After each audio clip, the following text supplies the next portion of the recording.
how many of you know what the saxophone is? Good, all of you, that's really makes me happy. Okay. So since no one is new to the saxophone, I'm just going to be giving you guys some more information about the saxophone. Some historical references, some music is played, and how that actually works. So real quick, I'm just going to put it together, and then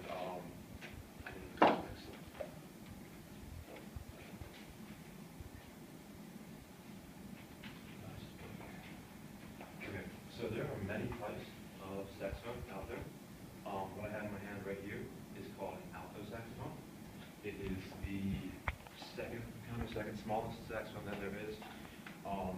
As you can see up in my diagram, there are many different versions, about 8. So starting with the highest and smallest is the soprano saxophone, and then the alto, and then tenor, which is a little bigger than this, not too big.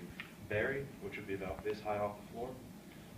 And then we go to the sopranino, which is a smaller version of soprano. The C melody, which is just a tenor saxophone for jazz. The bass, which is probably at my shoulder, and then the contrabass, which is a little bit taller than I am. So to play the contrabass, you actually just stand on a stool or be massively tall. I am tall, but not that tall, so I cannot play that without having a little stool to sit on. So saxophone itself is a woodwind instrument, which means it may look like a brass instrument is in color, but woodwind means it is played with a reed. Now, I'm going to get into how the reed works later on. But first, I'm going to go into some saxophone history. So, saxophone was made in 1841 by a guy named Adolph Sax. That's where the name saxophone comes from. He made it to close the gap between the brass instruments and woodwind instruments. So, a common woodwind instrument would be like clarinet or flute, and they are softer and not as loud. A common brass would be, say, the trumpet, and if you have heard a trumpet before, you know they can blast and blare and be very loud and obnoxious. Now, the saxophone is nice, but it's in between there. It is as accurate as a clarinet or flute because we have all the keys. We don't use our armature or 3 different key combinations to play notes. But it is much louder than a common flute or clarinet. Now, some common players, well, famous players, would be Julian Cannonball Adderley. He was a very famous alto player in the jazz age, 1950s. Also, there's John Coltrane, who was a tenor player, again, very famous. And then there is President Bill Clinton, who actually, little known fact, he went on the Arsenio Hall show during his presidential campaign, and instead of coming on and just talking like most candidates do, he got up and played an Elvis Presley song on his tenor saxophone. So that's just a brief history of the saxophone. Now on to how it actually works. So in my hand right here is a reed. Now the reed works, you have to wet it or else it will not vibrate. It vibrates by air passing through the mouthpiece, and then when it hits the reed, it causes vibrations, which then are amplified through the saxophone, through its bell, and then give you a nice clear, generally clear note, depending on the reed. Now, interesting about the reeds, there are many different types of reeds. There's different thicknesses and then different versions. So right now I have what is called a Van Doren reed. It is a size 3. The higher the thickness, which is the size, the harder it is to play, the louder it can be. So say if you're playing in a concert, in like a concert hall, you don't need a very thick reed. But if you're, say, marching where you don't have anything to amplify you, you need a thicker reed, and you're not don't get as accurate because marching music tends to be more just playing loud and getting people's attention. Now, the main components are the mouthpiece, the reed, the ligature, which is this shiny piece right here, the neck, and then the main body. Now, these are all very important pieces. Without some, it doesn't sound like a saxophone. So, just as the mouthpiece, it's very loud and obnoxious, as you can all see. Now, when you add on the neck, it gets a little bit better. Still not quite as, pleasing to the ear. So, it's not very loud right there. But then when you add in the whole thing, it kind of nice little shebang. Get a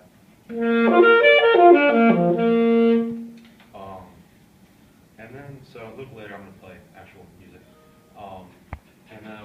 And then you get different notes by doing different combinations of keys. So like what's nice is it's kind of like a piano where you go up and down, and it's in the same order. And then the most important key you can say on the saxophone would be the octave key. Thus can go up and down an octave, which just means it's the same note but higher. So like this is a G, lower down. The octave key goes higher. And then I'm gonna move on to some famous music today, some famous music. So is this sound on right now? Okay. So yeah, I plugged it. So there's some throughout history, the saxophone has stayed popular in music. In the jazz age, it was in jazz, obviously.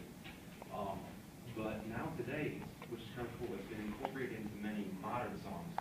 So there's, and who knows here the song Edgelord? Okay, there you go. This song is interesting because it actually has a saxophone solo in it, which is an improv solo, which if I have time, I'll do some later on. But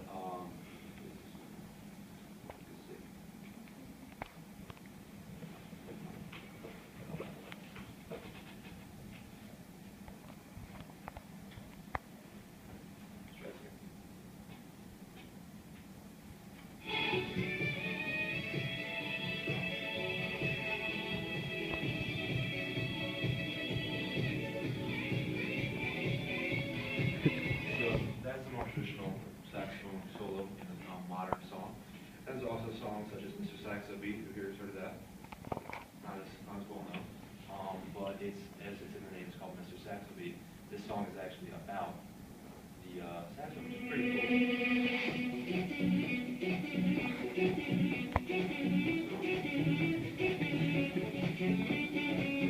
It's got, it's modern.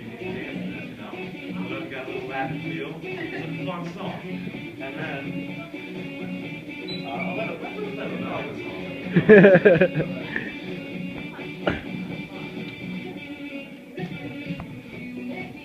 Here we go. Mr. Saxo. And then, okay, who here knows Thrift Shop? Everybody knows Thrift Shop, okay. So, don't worry, this is the clean version.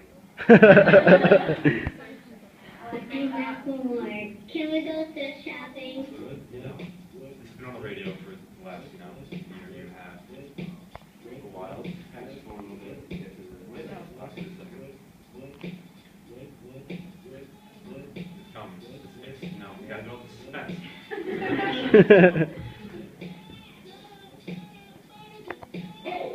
There we go, right there, see? And then, as you guys know, this plays throughout the entire song. It can get annoying, but I mean, after the saxophone, I don't think it does. So I'm going to get back. Okay, so, as you see, it has become quite popular today, which I think is, personally, as a saxophone player, is really, really cool to see. Now, also in music today, it is used in many different types. So it's still used in jazz, and it can be played in songs you wouldn't think it'd be played with. So, like, Star Wars, anybody seen it? Yeah, okay. So, you know the main theme? And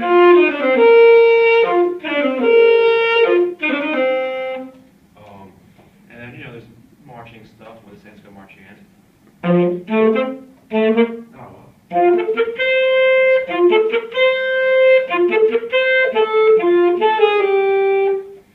And then, who here are avid YouTubers? Okay. There was a fad going around a while ago called Sexy Sax Man. Anybody know that? Okay, I know. Okay, it's a little weird. I know. So there's a song called Killer's Whisper. Anybody know that song? Okay, there we go. I do. So, well, by the way, when you guys go back to the dorms, Google Sexy Sax Man. You will not be disappointed. Don't worry. So,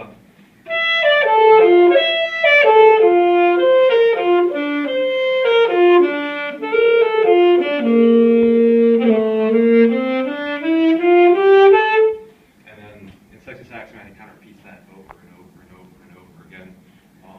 I will not because it gets really annoying. And then, there's the classic jazz piece. And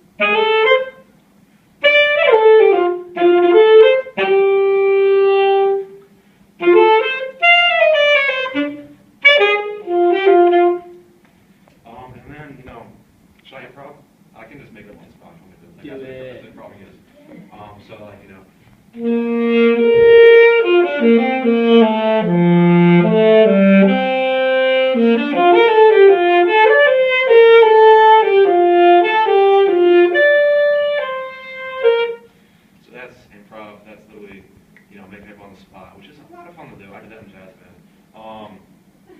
Is there any questions about the saxophone that I can answer for you guys at all?